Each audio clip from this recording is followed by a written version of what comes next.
The Sharks are looking for scoring wingers. Who's out there?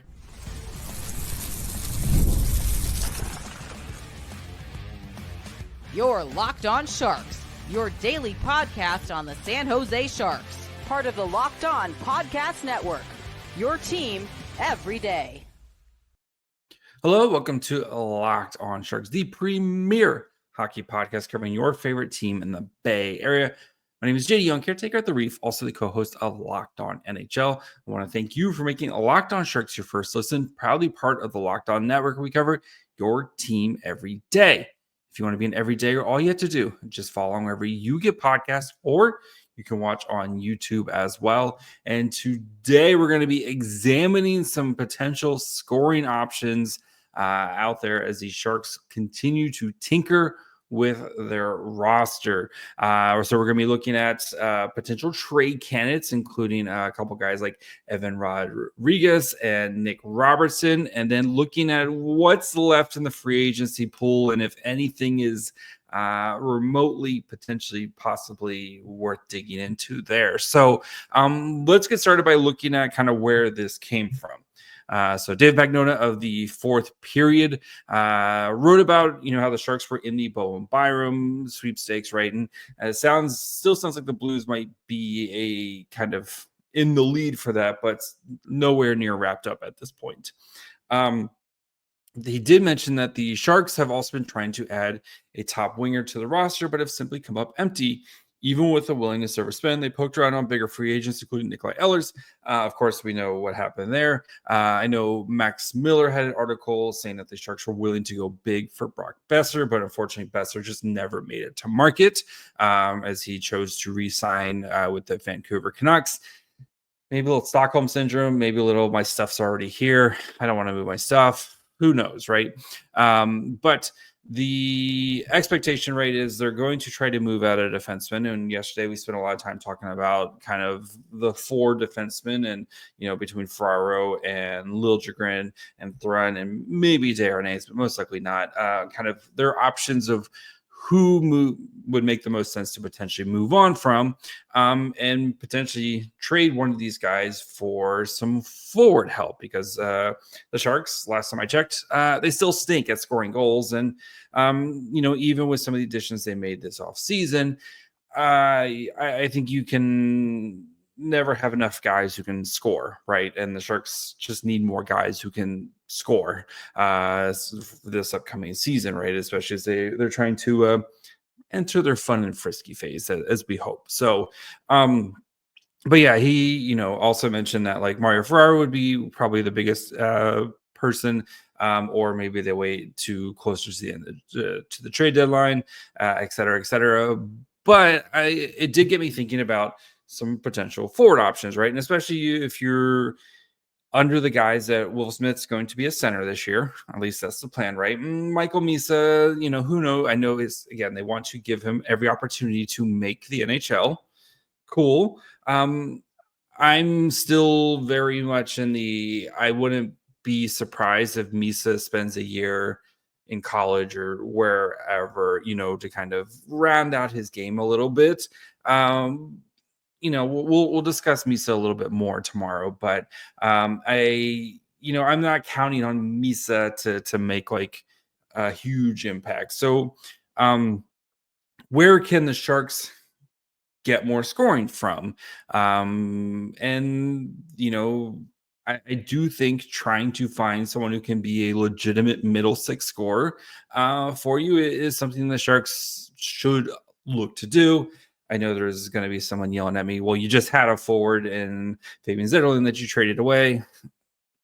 There's nothing I can do about that right now. So let's move on and try to find some potential options. And one of the first options that came to my mind was a guy over with the Florida Panthers, Evan Rodrigues. So Rodrigues plays for the champion Panthers. The Panthers right now currently are $2.95 million over the cap. They still have to re-sign Mackie Samoskevich. But everybody else is signed for right now.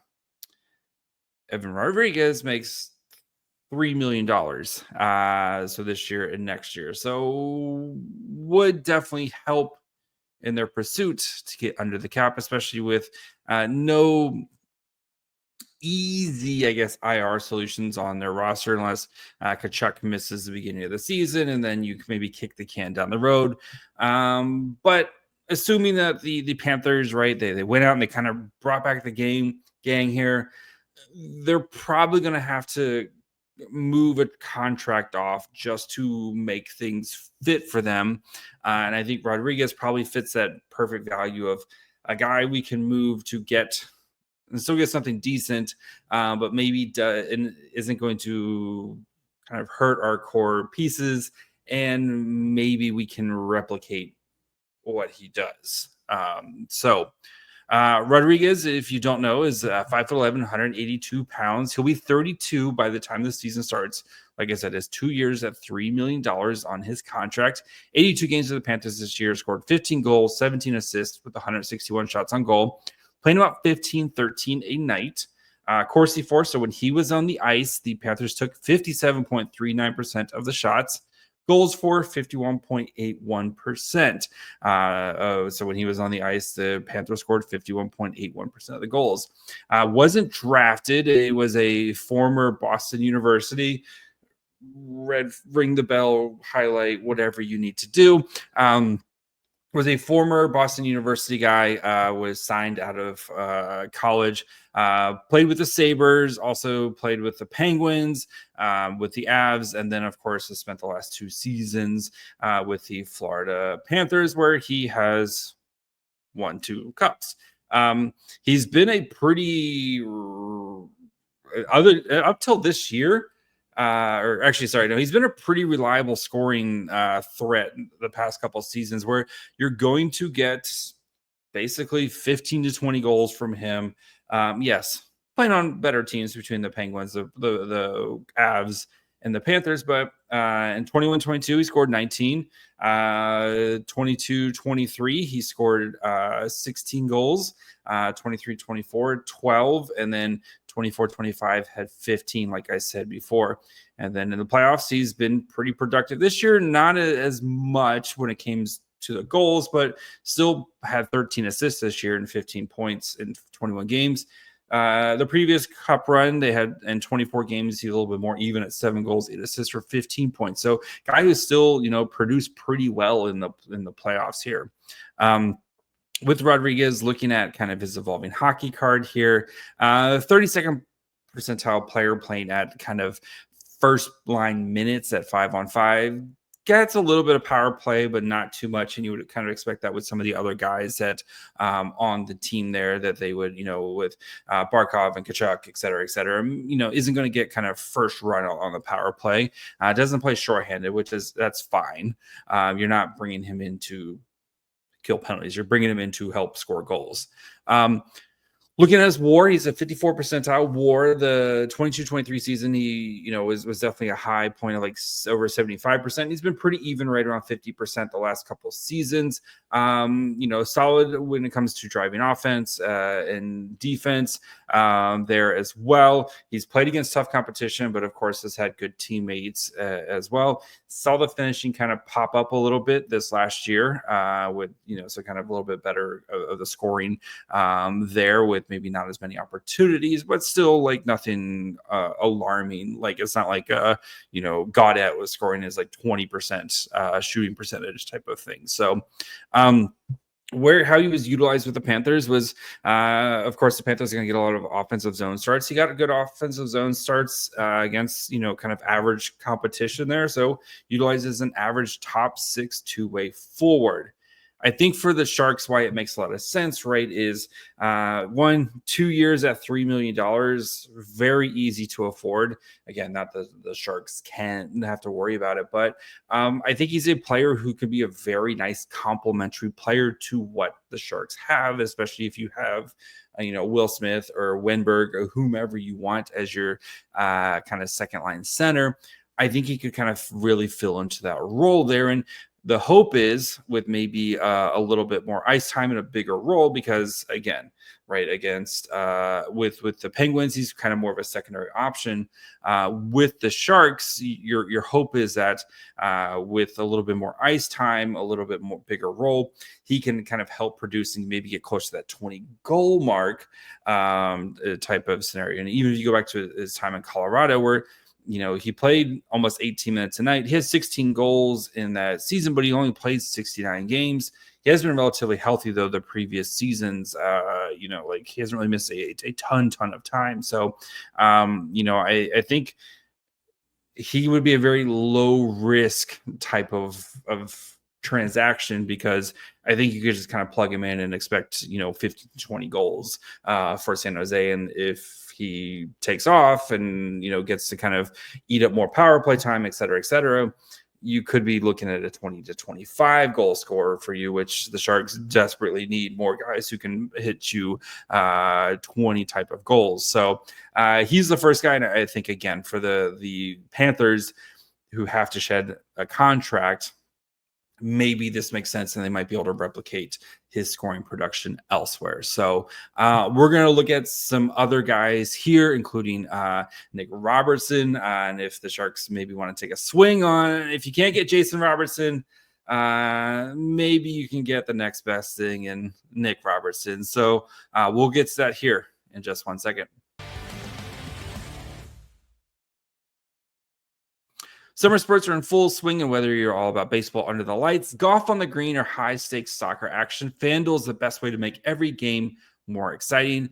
You're already following the action. Why not make it a little bit more thrilling with FanDuel? You can get in on the game while your friends are getting sunburned at the beach, or you can do both. You can get in on the game and get sunburned at the beach, because who doesn't like to do both?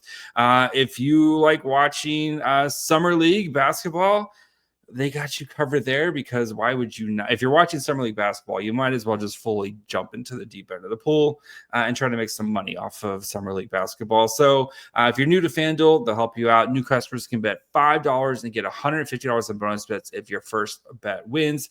Open the FanDuel app today or visit FanDuel.com to get started. All right, guys, I do want to, of course, thank you for making the Locked On Sharks your first listen. If you haven't yet, perfect time to subscribe. Even though the draft is done, free agency is, we're moving past all that stuff now. We're going to be getting ready for the new season here. We're going to start diving into some of the new players some more, diving into the new prospects. As again, we cover prospects like nobody's business here at Locked On Sharks. So make sure you're following along wherever you get podcasts. And of course, you can watch on YouTube as well. If Mom, can we get a Robertson? You already have a Robertson at home. His name apparently might be Nick Robertson. So Nick Robertson is another guy I do want to discuss, because we know the Maple Leafs are trying to, at least kind of listening to 32 Thoughts, and the Maple Leafs are trying to move out some of these bottom six forwards to try to make a bigger splash here soon. So for the Sharks, again, right, beggars can't be choosers. Let's see if maybe we can grab a guy who's maybe could get a better opportunity elsewhere. And I want to highlight Nick Robertson. So Nick Robertson, if you don't know, plays with the Toronto Maple Leafs. Again, the brother to Jason Robertson. It's crazy that Jason Robertson is like 6'2" and Nick Robertson is not 6'2". He is 5'9". So that is one thing to kind of keep in mind, as we know Mike Greer likes his boys big, especially when it comes to his forwards. He just likes all of his players big. So that might be a little bit of a red flag in it. But so Nick Robertson, former second round pick of Toronto back in the 2019 draft. He'll be 24 when the season starts, when playing with the Maple Leafs. He in 69 games this year, very nice, 15 goals, 7 assists, 112 shots on goal, only playing 12 minutes a night. Corsi for 49.33%, goals for 50.91%. Robertson has kind of had a little bit of a struggle, kind of solidifying himself as an NHL player until the last 2 seasons. This year, like I said, he played 69 games, had 15 goals, 7 assists, 22 points. The year before that, 56 goals, 56 games, 14 goals, 13 assists, 27 points, all while playing less than 12 minutes a night. So that's the hope, and we'll get to that here a little bit more in a second. So looking at his evolving hockey card, again, kind of playing that third, fourth line minutes, 46th percentile player, 35th percentile offensively, 67th percentile defensively. He does a really good job kind of driving goals and does a good job of kind of keeping goals down. Doesn't get, of course, a ton of power play opportunities, especially with the core four, or RIP, with the Maple Leafs. But looking at his wars, 72 percentile WAR. Offensively, like, he's done a good job of making the best of his opportunities when it comes to his kind of finishing and with his goals. But maybe I don't want to say he's like kind of over or not sustainable or anything like that. I think if he were to get more ice time, you might see some of the like even strength numbers increase, but you're probably not going to see the efficiency when it comes to goals, et cetera, et cetera. So doesn't play good to, like, he plays really bad competition and has good teammates, which is something we're going to talk about here right now, as he was very sheltered. Got a lot of offensive zone starts against really bad competition, and that is that more of a because the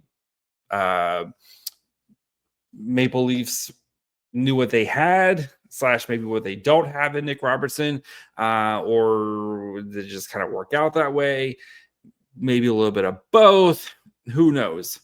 Robertson, like, if you trade for him, you're hoping that he can continue to grow his game and expanded role, because the Sharks would need him to play more of a middle six role and be more of a scoring option than what he has been with the Leafs, right? And we know with the Leafs, right, they just have so many guys at the top, but they've never been able to kind of get the bottom six right, among some of their other issues. And right now, as they're trying to be aggressive to go acquire some other players, and maybe a guy we're going to talk about here in a couple minutes, for Robertson, like, it would be a very cheap acquisition for the Sharks, and then you would have to give him a contract.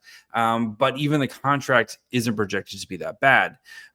From Evolving Hockey, 49% that he signs a 2-year deal at $2.173 million, and he would still be an RFA after that. So a very low cost contract that's not going to, like, not be prohibitive. And a guy who maybe wants some of your other younger players, like your Musty's, Chernisov, et cetera, can slide down and be effective in a bottom six type of role. And who knows what the cost is going to be. I don't think it would be extremely, like, I don't think it would be a lot. And we know, again, the Leafs, I think, are trying to move out some of these contracts to go be more aggressive. One player I wanted to mention, and it might be a little spicy and probably not realistic, but Isaac Howard. Prospect of the Tampa Bay Lightning, 5'11", 190 pounds, playing with Michigan State. Won the Hobie Baker this last season as the best player in college hockey. 37 games, 26 goals, 26 assists, 169 shots on goal. We know that Isaac Howard and the Lightning just aren't, like, this is not going to work out, right? And we know the Lightning are trying to trade him to get something back. He's a former first-round pick in the 2022 draft, the 31st pick overall, and has already, like, had an excellent collegiate career. Hasn't signed his ELC, right? Is expected to go back to Michigan State, but if the Sharks, or if a team were to trade for him, no, and maybe he just wants to go back to Michigan State, right? Michigan State's supposed to be very good. Probably going to be in the running for a national championship. Like, maybe he wants to do that, but we see guys get signed, like Logan Cooley. Remember, he signed like right before the season started, like kind of dead of summer type of thing. Like, if a team were to acquire him, I wouldn't be surprised if an ELC came right afterwards.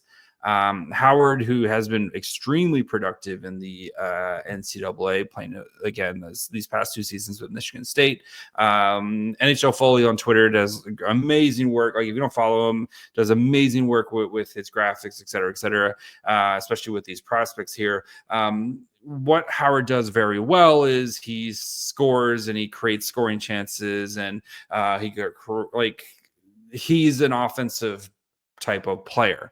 You're going to get, like the defense and stuff, like you're going to have to deal with some of those potential issues as you would with any young player. But Isaac Howard could be a potential guy who walks into the NHL and puts up 15 to 20 goals in his first season. The problem is, one, there's a lot of ifs with the potential Isaac Howard, especially if you want him to contribute right away, right? Because you're still going to have a guy who's transitioning from the NHL to the collegiate level. And I mean, we saw Will Smith last year, and yes, Will Smith's a younger player, but we saw Will Smith. It took half a season before Will Smith looked like an NHL player, and then Will Smith took off the second half of the season, right? I don't think it would take Isaac Howard half a season to kind of get going, or at least that's the hope, right? As he's 21 right now, and you would hope that he could maybe hit the ground a little bit more, or hit the ground running a little bit easier than Will Smith, but it's still like you're projecting a lot. And from the sound of it, it's going to cost you a lot. I believe the Lightning are looking for a first-round pick. You could always offer the Oilers first-round pick next year, but if I'm offering the Oilers first-round pick from next year, I think I want a little bit more tangible, we know what we're getting type of player here. And Howard, yes, he might help this year, but you do have a lot of guys that you're kind of expecting to start to make an impact here sooner rather than later. So it's spicy. I just don't know if there's a fit right now with Isaac Howard and what the Sharks are looking for. So, and again, like if I'm having to spend that Oilers first round pick, I want someone who I know can make an NHL impact right now, because they've already made an NHL impact. So we're going to look at some free agent options and look at 2 guys who I discussed as potential free agents beforehand, but are still out there. So we'll get to it in just 1 second.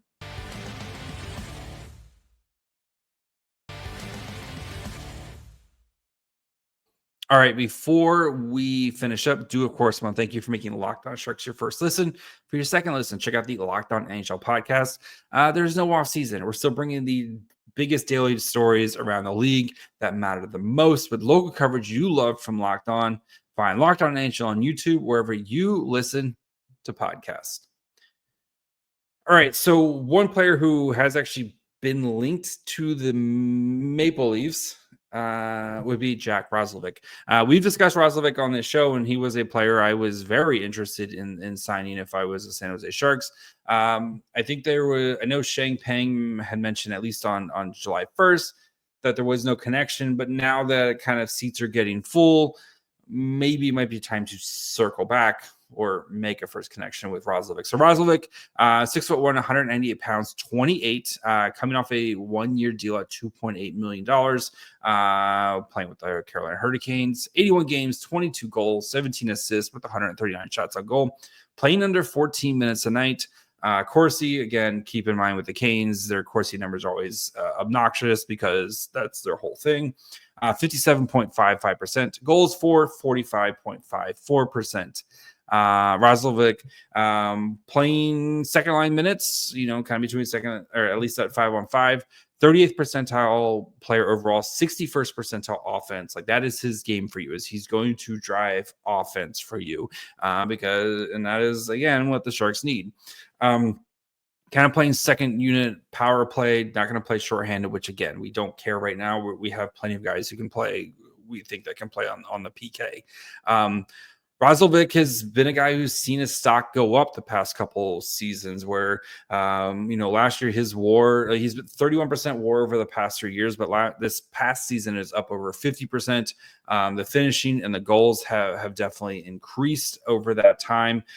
He's played he's going to help with assists. He's going to help draw penalties. He's played solid competition with solid teammates as well.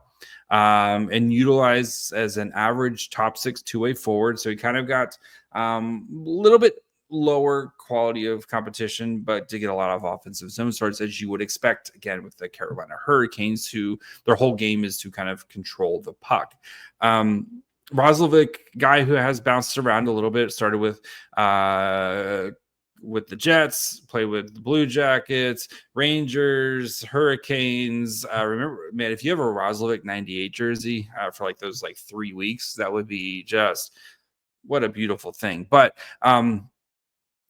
two-time 20-goal scorer, scored 20 goals in the 21-22 season with the Blue Jackets, and then put up 22 goals again this year. Last year he had 9 goals, but kind of split his time between the Blue Jackets and the Rangers during that time, and has saw his ice time go down a little bit as well. But this year, was very efficient. So the big question, right, is can he continue with given a bigger role, can he continue to produce anywhere near the same rates? But it does sound like the Leafs are very, very interested in trying to clear some space to sign Roslovic. So might be more of a pipe dream at this moment here. Just in case what you're wondering what he would cost, Evolving Hockey has him projected to sign a 3-year deal at a little over $4 million at 26%, or a 4-year deal at $4.5 million. Pretty equal odds for both those types of contracts. So moving on to a guy who, if you're looking for low cost swing for the fences, I really like this one a lot. So Victor Olofsson, 5'11", 180 pounds, 30 years old, coming off a 1-year deal at a little over $1 million for the Vegas Golden Knights. Played 56 games, dealt with some injuries this year, though, but 15 goals, 14 assists, 109 shots, playing 14 and a half minutes a night. Corsi for 54%, goals for 68.63%. That is pretty ridiculous there. Olofsson playing second line minutes, 79th percentile player, 67th percentile offensively, 93th percentile defensively. Again, he's been a second unit power play type of guy because of who just the names in front of him, right? And now, especially with Marner, et cetera, but with Stone, with Eichel, Hurdle, there's just a bunch of other guys who are going to earn more opportunities than him. So, but there might be something here. This might be one that's very under the radar signing. So Olofsson, 77 percentile WAR, has been basically either 75 percentile or 25 percentile the past 3 years. That 23-24 season really kind of crashed down. But the finishing, you're signing Olofsson to come score goals. That is what he does. That's his job, is to score goals for you. And I think Olofsson could be a really nice type of player for that. Faced a little bit lower quality competition, but got a lot of offensive zone starts, as you would expect with the Vegas Golden Knights. And the great thing about him is he's not going to cost very much to sign. He's projected to sign a 2-year deal at $2.3 million. That's a 30% likelihood. And now that he's been out here for a little bit longer, you could probably just sign him to a 1-year deal at $2 million or something like that. And just have him come in and score a bunch of goals for you.